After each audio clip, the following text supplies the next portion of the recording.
Good morning and welcome. I'm Michael Cathcart, and today Books and Arts is coming to you from the Adelaide Writers Festival,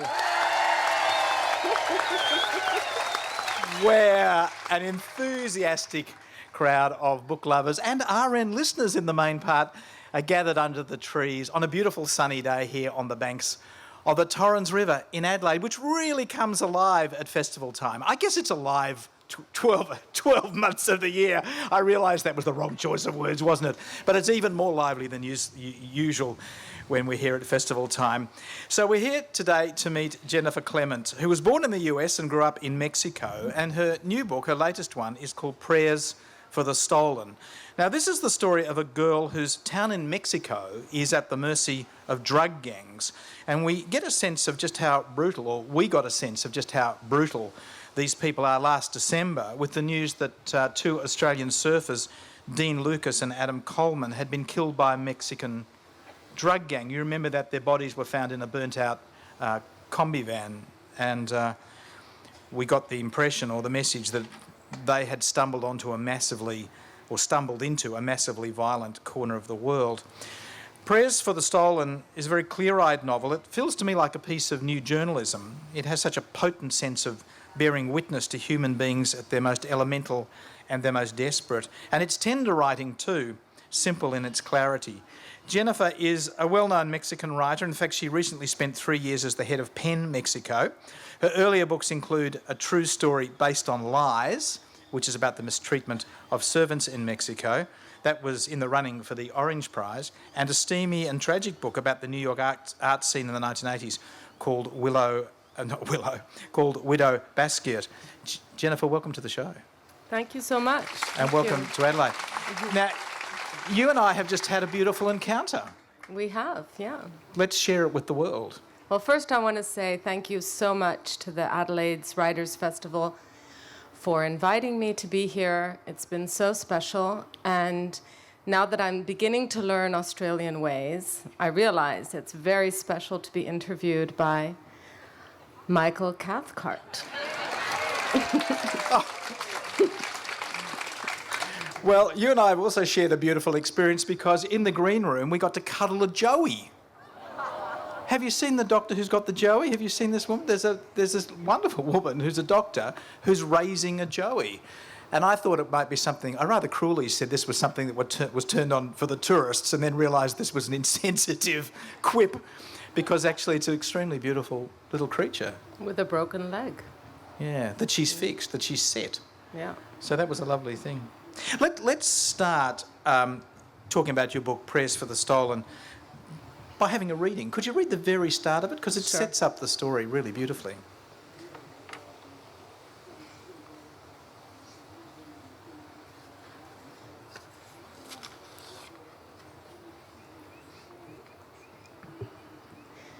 Now we make you ugly, my mother said. She whistled. Her mouth was so close, she sprayed my neck with her whistle spit. I could smell beer. In the mirror, I watched her move the piece of charcoal across my face. It's a nasty life, she whispered. It's my first memory.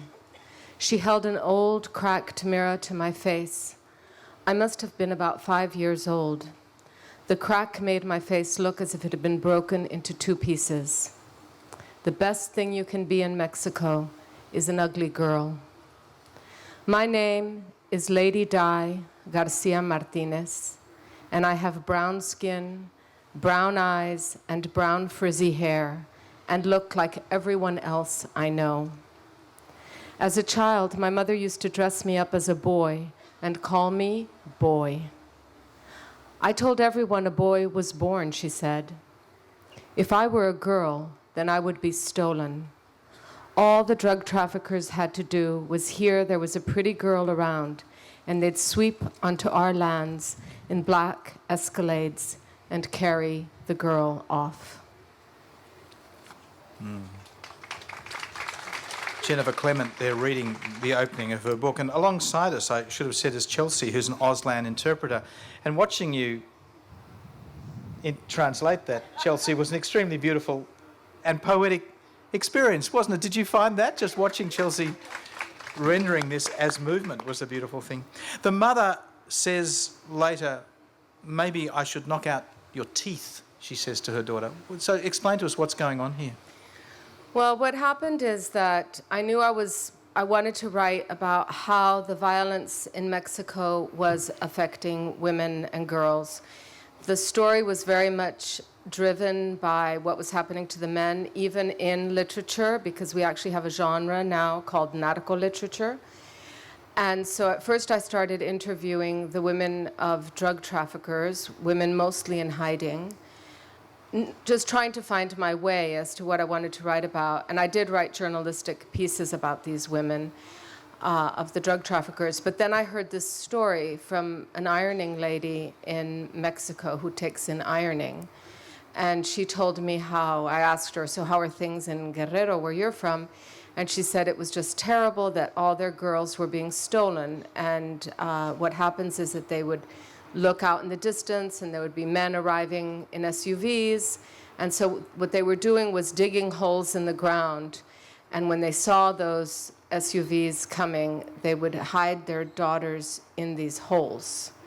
And so that was an image that really gave birth to the novel. I couldn't get it out of my mind because it was a cross between the idea of a rabbit warren or a living grave. So that was what that's about. So the idea is that you can protect your daughters in two ways. You can hide them in these holes, but also you can make them ugly. And that might extend to blacking their teeth, or one of the mothers says, maybe I should knock out your teeth. Yeah. And if there is one girl in your book who is just too beautiful. She's so beautiful that her beauty can't be disguised. It's a kind of tragic handicap she's got. Mm-hmm.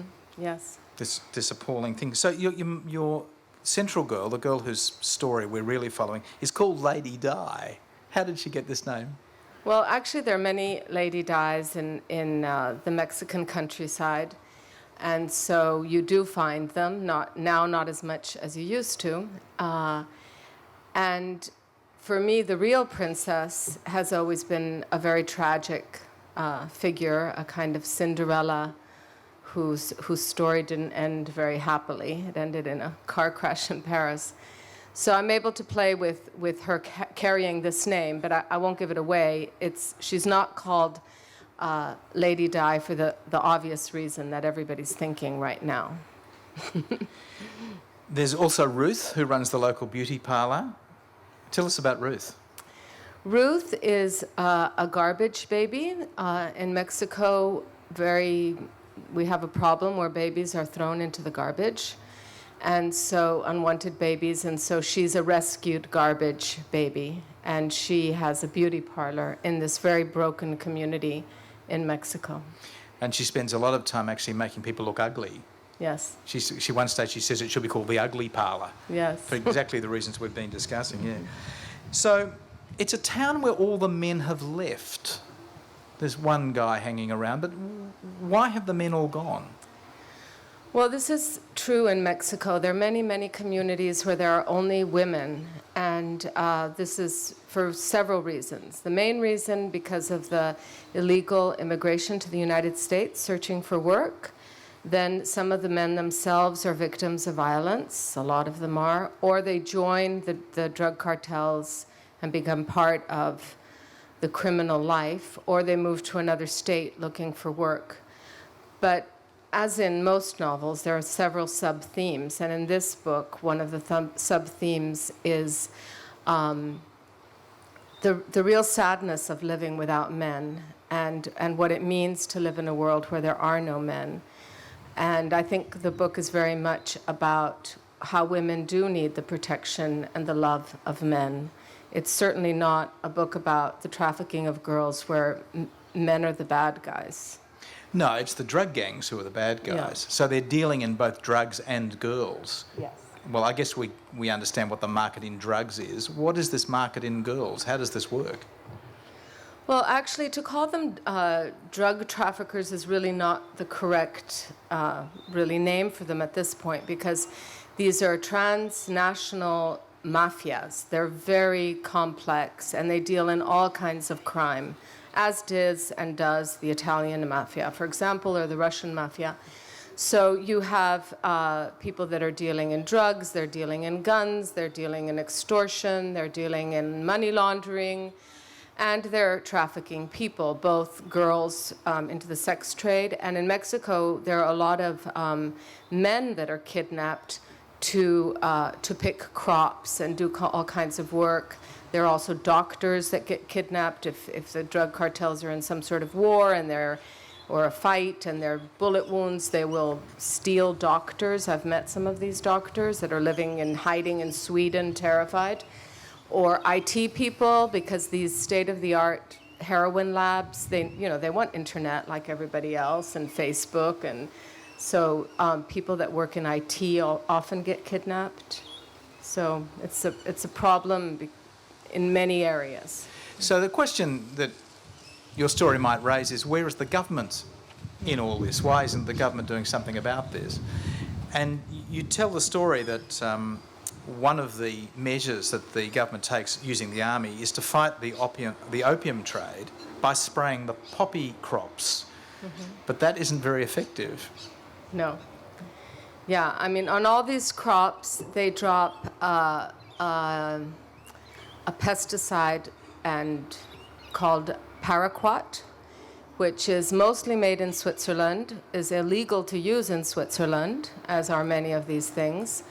And they're used all over Central and South America. They're terrible poisons. That ground will be ruined for hundreds and hundreds of years. And in fact, Colombia has just come out 6 months ago saying they will no longer use paraquat anymore, that it's destroyed their country. So Mexico, we're still using it, but what happens is because the government or the army that has the helicopters to drop the paraquat on the poppy crops and the marijuana crops, get paid off by the drug traffickers, don't drop it on the crop. They have to drop it. They have to get rid of it and get back to the base without it. So they'll just drop it wherever that is not a crop. So in my book, there's this scene where they just drop the paraquat wherever, and everybody's afraid of it because they know it can fall anywhere. Why don't we have that scene? It'd be great to hear you read that.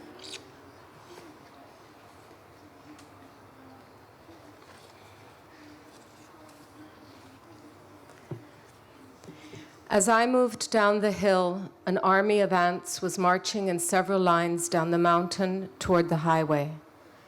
Lizards were moving in the same direction, moving very quickly. The birds above me were also disturbed and flying away. That morning, everything on the mountain seemed to be pushing down toward the black asphalt river. And then I knew why. Way off, far off, I heard a helicopter. I ran toward the school as fast as I could. At the schoolroom, everyone was already inside, and the small door was closed. "Let me in," I cried. Jose Rosa opened the door. I pushed past him and ran over to Maria and Estefany, who stood at the window looking up. "Where's Paula?" I asked. My friends shook their heads. Jose Rosa was confused and bewildered. Maria explained that the helicopter meant the army was coming to dump paraquat on the poppy fields. "Everyone is running for cover," she explained. "You never know where the herbicide might be sprayed." We could hear the helicopter getting closer until it finally passed over our little one-room school and moved away. "Do you smell anything?" Estefany asked. "I don't," Maria said. "No." Jose Rosa sat down and took out a small box of white chalk from his leather briefcase and walked toward the blackboard. He wrote out 4 columns with the subject headings history, geography, mathematics, and Spanish language. We took out our copybooks and pencils from our school satchels and began to copy down what Jose Rosa had written. As I wrote the word history, I could smell it. By the time I'd written the words Spanish language, there was no doubt in my mind that I was smelling paraquat. The 3 of us knew it. Jose Rosa did not. We also felt the absence of Paula. As the scent grew stronger, we could sense the poison creep in under the schoolroom door. At the moment when Maria squirmed and was about to stand and insist that we had to get out of that room, Paula pushed open the door and entered, panting and crying. She was drenched in the poison. Paula was crying with her eyes closed and her lips pressed firmly together. We all knew that if you got any paraquat in your mouth, you could die. In her race to outrun the helicopter, she'd lost her flip-flops and her satchel. Her dress was drenched and her hair dripped with the stinging liquid. Paula kept her eyes firmly shut. The herbicide can blind you too. It burns everything. Maria was the first to jump out of her chair. In order not to touch her, Maria guided her by pushing Paula with her notebook into the small bathroom built at the back. Estefany and I followed them. In the bathroom, Paula tore off her dress. We tried to clean her off with tap water, but it came out much too slowly, so we also scooped water out from the toilet bowl. We washed her eyes and mouth over and over again. Jennifer Clement reading from her new novel, which is called Prayers for the Stolen. And she's my guest here this morning on Books and Arts. You and I are at the Adelaide Writers Festival, Adelaide Writers Week as it's known, sitting here in the sunshine a long way from these troubled parts. How do you research this? Do you talk to people directly about the experiences they've had? Yeah, I mean, this book took about 10 years to write, so the beginning was this about 2 years of interviewing the women of drug traffickers, which ended up being extremely important for this book. I didn't realize it at the time, but it meant that I knew exactly where Paula was taken, because Paula is taken in the book. And so I was able to know exactly where she would have gone. And what happened with that, which was sort of very unusual, is that when the book came out in what is our sort of news magazine, I don't know what would be the equivalent in Australia, but in the UK, like something like The Economist, published the whole part of my novel that had to do with the ranches in the north of Mexico, where all this goes on, in the news section of the magazine, which I had never expected would happen, and I just thought it would be, in book review pages and in the cultural pages. So I actually had to leave the country for 2 months because it came out in the news section. So then when I found out about the girls and the holes, I went to Guerrero. I know Guerrero very well ever since I was a little girl, and I'm very comfortable there. I know the people, I know the landscape. And so it's an easy place for me to be, even though it's probably the most dangerous place in the world. I know it very, very well. And so I went and spoke to lots of people, and they told me, about the state-of-the-art heroin laboratories and all the disappearance of people. Then I was president of PEN Mexico, so I had to deal a lot with rural journalists being killed. So I was going out into the country to small towns speaking to the families of these journalists. So that also fed the book. And then the last part, which takes place in the Mexico City jail, I spent a lot of time in there talking to some of the women prisoners. And do people speak to you willingly? Do you find that people just want to tell their story, or do you have to coax these stories out of people? I think that we all want to tell our story. So I've never had any problem with having to coax. People want to talk to you. I mean, I found doing research like this that people, not like this, but doing historical research in difficult areas, people will be reluctant at first. Although I say, I don't know what I have to tell you, as though their story is so inconsequential. Yes. But once they start, you can be there for hours and they just don't stop. Yeah. Is that what you found? Yeah, absolutely. Yeah. And in the jail in Mexico City, they were always so surprised that I would come back. And they love the book. They have it there. They have several copies. And so the last section of the book happens in jail. yeah. Did you feel that and it's in a women's jail, did you feel when you were there that the experience that women were having in jail was different from what it might be like in a men's jail? Is there a kind of gender difference in the way people are in jail? Well, I mean, there's been many studies about this, so it's not just me, but in women jails, it's a more loving experience. The women tend to form families, and actually sort of real families. And the men's jail is a lot more violent. But I found the women's jail to be a very loving place. I liked being there. And Jennifer, when you receive these stories from people, what responsibility do you take on as a writer once you have been trusted with a story? I don't know. I don't think of having a responsibility. I have my own personal code, which is my responsibility to myself, or a code which I follow, which is I always try and treat my characters with dignity. I think the world has so left them with so little dignity that at least I can give them dignity in my book. But that's a personal position. So, yeah, I mean, if you're a documentary maker, it'd be... the hard facts. Yeah, you would want to keep faith with the stories you had told. You would be bearing witness to a story that someone else had given you, and you'd want to relay that faithfully. But you feel as a fiction writer, do you, that the transformation of stories that happens in fiction is able to happen unimpeded? Mm-hmm. I mean, and on this, I answered it as a very personal thing vis-a-vis the work, but on a larger level, I believe in the power of the novel as a transforming, a place where society can be transformed. And it's not just that I believe it, it's a truth. And if we look at the history of the novel, novels have modified things. I mean, for example, the Charles Dickens' Oliver Twist, that changed child labor laws. And we don't remember any of the journalism that was written at that time.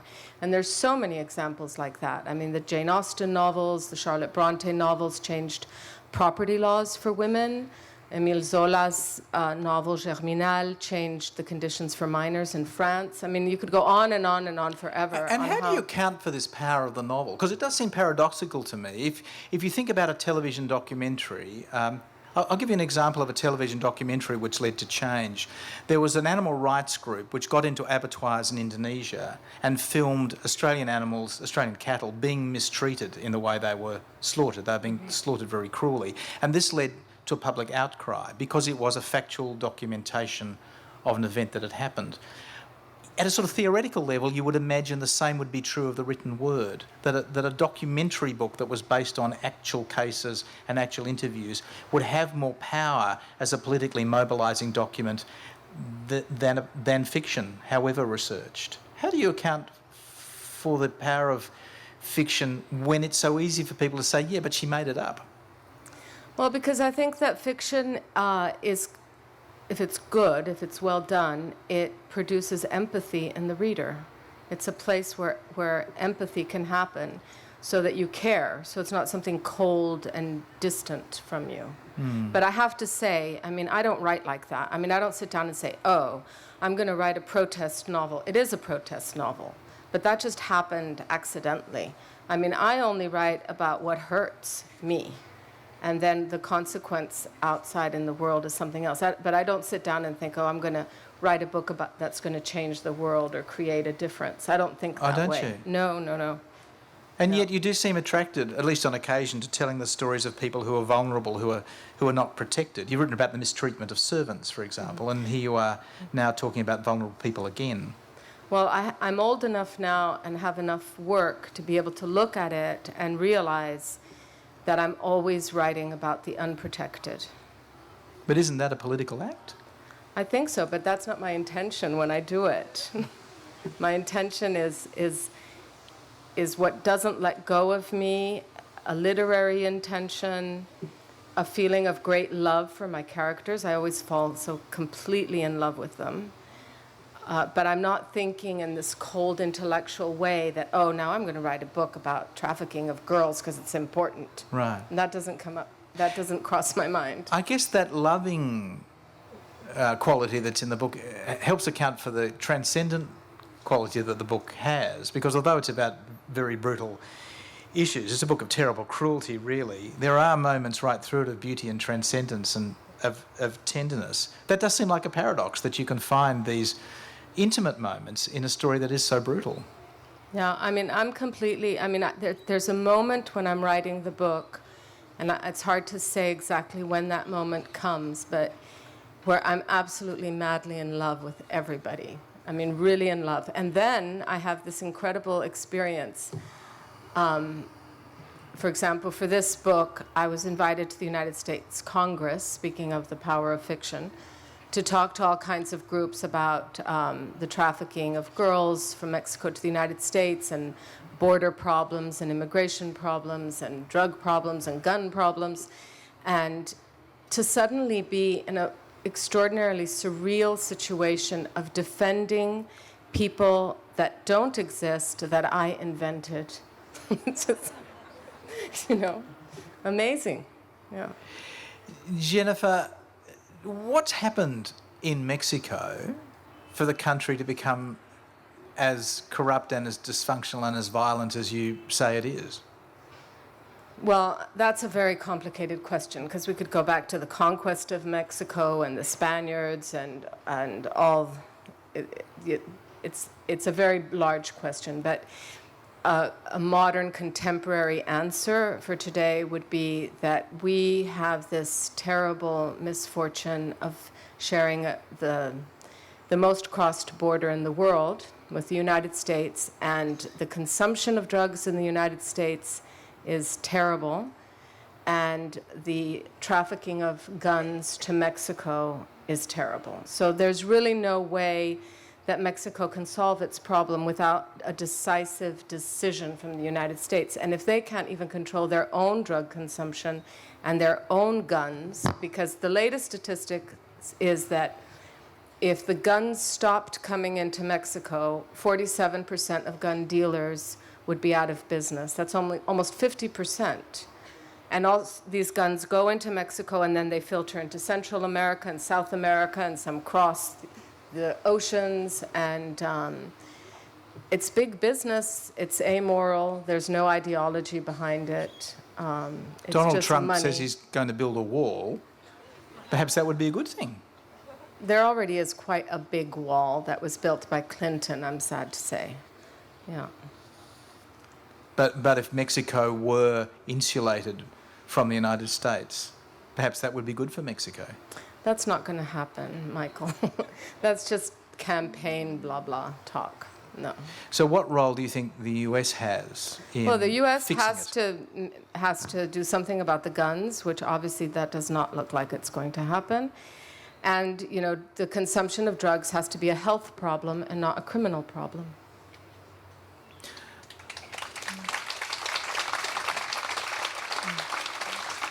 On RN, this is Books and Arts, and I'm Michael Cathcart, and you're with me at the Adelaide Writers Week, where my guest is the Mexican novelist Jennifer Clement. You were born in the US, but you grew up in Mexico. How did that come about, that little movement in your life story? Well, it's not such an interesting movement. It's just that my father was a chemical engineer, and he was asked to go to Mexico and build the first water treatment plants there. And both my parents, my mother's a painter, they fell in love with Mexico. My sister was born in Mexico. My father quit his job, died in Mexico. My mother's in Mexico, so yeah, we fell in love with it. And you went to school in Mexico? And I went to school in Mexico. Tell us about your schooling, if you would. Well, when I went, in my time, Mexico was still very backward in its educational system.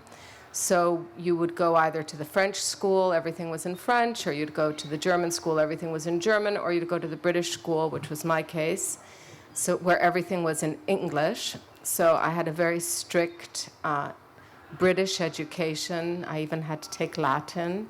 I know everything about shearing sheep and all those kinds of things. New pence, old pence. I learned all that. And did you learn British history as well? Oh, yes, I know. Sir Francis Drake and Queen Elizabeth, all that of it, stuff? yes. Okay. I know it all, inside out. And you were at school with a very famous South Australian. That's right, my mate. Who is? DBC Pierre. Yeah. Who, for the rest of Australia... We grew up together. Yeah, he's a South Australian. So tell us about the childhood of DBC Pierre, because we know him as a sort of crumpled, slightly fierce kind of writer. Well, I have to say that, I think he must have started at that school at maybe age 10, and I was already there. You could see the genius in him. He was an extraordinary draftsman. He did amazing cartoons and would do these phenomenal sort of little books full of cartoons with satire, and obviously he has great wit, and he was and is very loved. Yeah, and just an amazing ability to play with language constantly. It never stops. Yeah. Then you had an extraordinary experience at New York University where it seems you just met everybody. I mean, it's a kind of who's who your time at university. Just stun us with stars. Who did you hang out with? But they weren't who's in those days. I know they weren't, but they became who's. Madonna was a bartender. And the only person who was famous, I moved there in 1978, and it was a big fight I had to have with my parents. They didn't want me to leave, and it was complicated. But I always wanted to go to New York, and that's all I wanted to do. And it was very dangerous. The Big Apple campaign that Mayor Koch devised had not happened yet. It was very dangerous. And Patti Smith talks about her time. She was older as just kids. I think that our time, we were all sort of runaways. And the only person that didn't go very far was Basquiat himself, because he was from Brooklyn. So he just crossed the river. So Jean-Pierre Basquiat. Jean-Michel. Jean-Michel, yeah, sorry. So Jean-Michel Basquiat. Let's talk some more about him, because you've written a lovely book about him, a powerful book. Just remind us who he was. Well, Jean-Michel Basquiat is probably the only black painter in the United States to make it, really big time. I mean, his paintings sell for $75 million. And he died of a heroin overdose when he was 27 years old, but he was already selling his works for a ton of money. And he became very good friends with Andy Warhol and did collaborations with Andy Warhol. And of course, now he's a superstar. I mean, Jay-Z writes songs about him. So his signature work is a kind of street art look, isn't it? It's kind of... everybody says that he was a graffiti artist. He did do graffiti under the name Samo. And of course, I knew all the graffiti artists and have written a lot about the aesthetics of graffiti, which is actually very beautiful and poetic. But he always denied that, and he said, which I love, he said, "I paint jazz." And I think if you look at his work, he painted jazz. Yeah. And yet there is some politics to him as well. Perhaps he denied his politics too, but class, colonialism, race is the big one. Lots of, he had real wit and was very ironic. And so he played with race and stereotypes a lot in his paintings. And he was unbelievably sexy. Yeah, he was, actually. Extremely beautiful man. Yeah. He was very tall, and he was actually flat-footed. So he seemed to sort of glide, But I think the best thing about him was his intelligence, is what you felt. Yeah. Well, I loved reading your book about him. So guns is your next topic.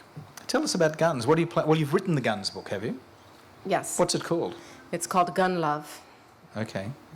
Well, for those of you that read Prayers for the Stolen, there is a moment where guns do make their presence known, and they're wrapped in a United States flag to make it very clear where they came from. And they talk about that there's in one of the, this is sort of rumors in the book, that there's an American girl who lives up in one of the heroin villages. So it's her story, but it's really it's not a sequel to Prayers.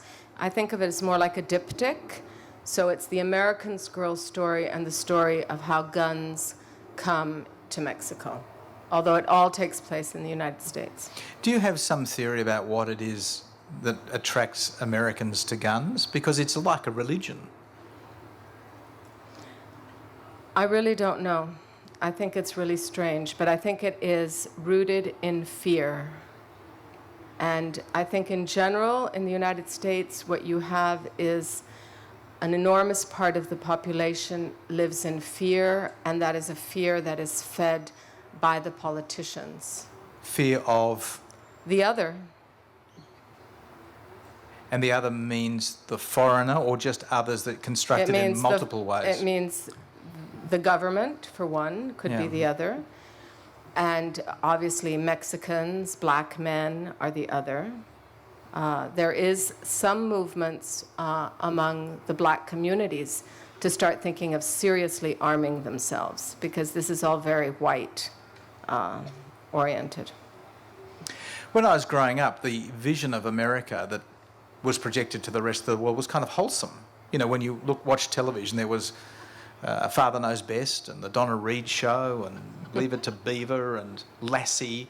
People were wholesome. But now when you put on the television and you watch it of a night, you get the impression of an America that is unbelievably violent, where SWAT teams are forever climbing up walls or breaking down through ceilings and, you know, bailing people up in dark, grimy rooms and cuffing them, all those live cop shows, you know, where people are kind of thrown to the ground and cuffed violently while they're interrogated, you know, in this cruel way for television cameras. I wonder what it is that's happened in America that's persuaded Americans to go from telling a kind of wholesome story about themselves to an exaggeratedly violent and debased story about themselves. Yeah, I don't think I have the answer. You know, first of all, I wasn't raised there, so I don't have that thing where, you know, you've raised in a country and you know it in that sense. But what I do see is this fear element, that there's something in the people that is no longer courageous. And, you know, I always think of what Kennedy said, which was so amazing. He said, you know, we have nothing to fear but fear itself. So I think, for me, I think there's something there in a feeding of a constant fear. I asked you before whether America had a role to play in getting Mexico to a more sane place, to become a more civil society. Where is the thrust within Mexico for that kind of reform coming from? Give us a sense of the kind of, you know, the landscape of power and meaning Well, it's not comparable to anything you know. I mean, it's a country where the legal system is broken, where the police system is broken, where there's complete anarchy and chaos. I mean, it can't be that we have almost 100 journalists killed, 25 disappeared, already 4 killed this year, and there's nobody in jail for having killed a journalist. I mean, there's complete impunity. Nobody gets caught for crimes. Nobody gets put in jail. It's in a very bad way. So when you say a journalist is killed, what's the inherent subtext in that statement? Who's killed the journalist and why? Well, in general, the people that are killing journalists are local governments that have been infiltrated by these drug mafias, which is why when I was president of PEN Mexico, one of the things that we were able to do, thanks also with PEN International, was to create a lot of pressure to change the law, because it used to be that the killing of a journalist was a state crime. So you would have the state that committed the crime in some way, then investigating its own crime. So even though at this point that law has had no fruits, it's just really symbolic at this point, it is an important symbol, and eventually it might work. But no, it's a completely broken system. And have you yourself felt under threat? I mean, you said earlier, right at the start of our conversation, that you had to leave the country when that piece of fiction was published in the news pages, but you were also a very brave and outspoken president of PEN. Have you felt Well, I wasn't threatened when I left. I just thought it's a really good idea to get out of here, because in case that, especially one drug trafficker would recognize his ranch. So I didn't get a threat, but the consensus was it was probably just good to leave for a while and just see what happened. And I had no threats or feeling any danger when I was investigating the stealing of girls. But I did have threats, and really strange things happen as president of PEN, which made me realize that, of course, little girls and grieving mothers don't matter, but journalists are very dangerous people. When you're travelling, how does Mexico look to you from afar? As you sit here in, peaceful Adelaide with the birds twittering in the trees and, no security guards anywhere to be seen as we gather on the lawns here, how does Mexico look to you from this distance? Broken. A place that's completely broken. And how does Adelaide look to you? A bit like paradise. I know, I swore I'd never ask that question. What do you think of Australia? Which is the old-fashioned question everyone used to ask. But maybe a little boring. Oh, you had them in your palm There's of your no hand. shootouts, Oh, there's no shootouts. That's why it's boring. But there are car races, right? And there's Popeye. Have you tried Popeye? No, I've been told I must. Oh, Popeye's brilliant. When I was a little boy, I live in Melbourne, but we used to come to Adelaide regularly because my grandparents lived here. And the most exciting thing you could do when I was 5 years old, 6 years old, 7 years old, was go on a ride on Popeye. And I'm delighted to see that Popeye is still there. Isn't that a lovely thing? So Popeye's a little boat that just putters up and down the Torrens River here. We've got time for some questions. There's a microphone in that aisle there.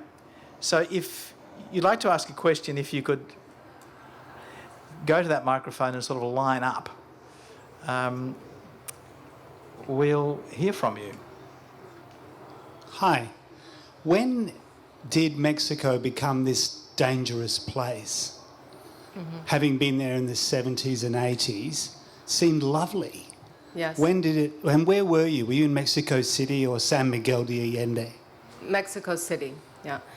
Basically what happened is that, in Mexico we always know that there is this undercurrent of violence, and we say don't wake up lo bronco, is what we call it, like this aggressive something that's there. But it happened under President Calderón, because he almost lost the presidency. Some people think that he stole the presidency, that he did actually lose. And and this has been criticized, not just by me, great thinkers on Mexico who have studied this deeply, realized that when he decided to declare what he even called himself the war on drugs, everything fell apart. Because before him, presidents had a kind of truce with the drug lords, and what he did is he broke all the agreements, the civil, that you can do what you want, but do not mess with the safety of civil society, So Calderón broke all that. And it was like, dancing on anthills and letting all the ants go out. And so now it's just chaos. Nobody knows who's in charge or what's happening.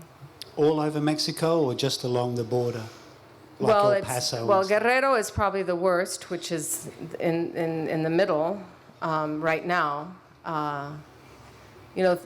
The border is bad, but Guerrero's worse, Veracruz is bad, and the border with Guatemala is very bad. Thank you. Thank you. It's very sad that Guerrero should be so tormented, because to my ear it has a very noble ring as a name, because it's named after a Mexican hero. It also means warrior. Oh, it means warrior. Okay. He was a very handsome revolutionary general in the Mexican War of Independence. So there's some more questions, yeah. Hi, this is a question about the linguistics of the book. Did you write it in English, thinking English was the preferred medium, or Spanish? What does more justice to the message you're trying to... I wrote it in English, and actually it's been very interesting to see that a lot of the reviews of the book have spoken about the Spanish quality of the English, but I was completely in charge of the translation into Spanish. My credit isn't there, but I basically worked hand in hand with 2 other translators. And do you normally write in English first? Yeah, I normally write in English, like DVC Pierre. I mean, that's why I explained that we had this really proper British education. I see. I mean, it's incredible to think that somebody like DVC Pierre, who was the only person who has the Booker, the Joyce, the Commonwealth, and one under the other one, I can't remember which, all the four major prizes, grew up in Mexico and went to this British school. And the other people that went to the same school were Gabriel Garcia Marquez's children, and they do everything in English also. So. Thank you. I just wish to acknowledge the chair of PEN again on the stage. My question is, has there been progress made on the teachers who disappeared? No. But I do want to say one thing about that. They were 43 young men, and we're talking about thousands and thousands of girls that are missing, and they haven't made the news, the girls. But 43 young men made the news all over the world. So that's just a point to be made. Yeah. Thank you for your book and your talk. Forgive my very hazy knowledge of Mexican politics, but I wonder if the same president who you spoke of with the drug war was the one who basically dismantled the agrarian economy and caused people to have to go into, out of the country to work and so forth. I don't know if you know. No, it's not the same president. And no. do you count No, that act as part of the problems in Mexico? Well, the destruction of the whole agricultural system, yeah. But that happened it happened actually in stages. It happened with Cárdenas to begin with, and then continued with the free trade agreement, which was totally destructive to Mexico under President Salinas. Yes, that's the one I was thinking of. Thank you. You're welcome. I'll direct it regarding you being the president of PEN. I mean, journalists get bumped off, as you know, in Russia and many other countries. Is there any particular country that is renowned for suppressing its writers presently? Well, there are many countries that are suppressing. Yeah, but is there one that dominates more than others? Well, there are like spots that are very troubling. I mean, right now, Turkey, we have many journalists in jail, for example. And Mexico, the journalists are just killed. They're not in jail. There are many places where Honduras, there's no freedom of expression. There's censorship. There's closing of newspapers. What's going on in Russia is very alarming. What's going on in Russia with the NGOs and in Israel with the NGOs, that they're closing down foreign NGOs. I mean, every place has its own sort of specific version, but PEN is very needed today still, for sure.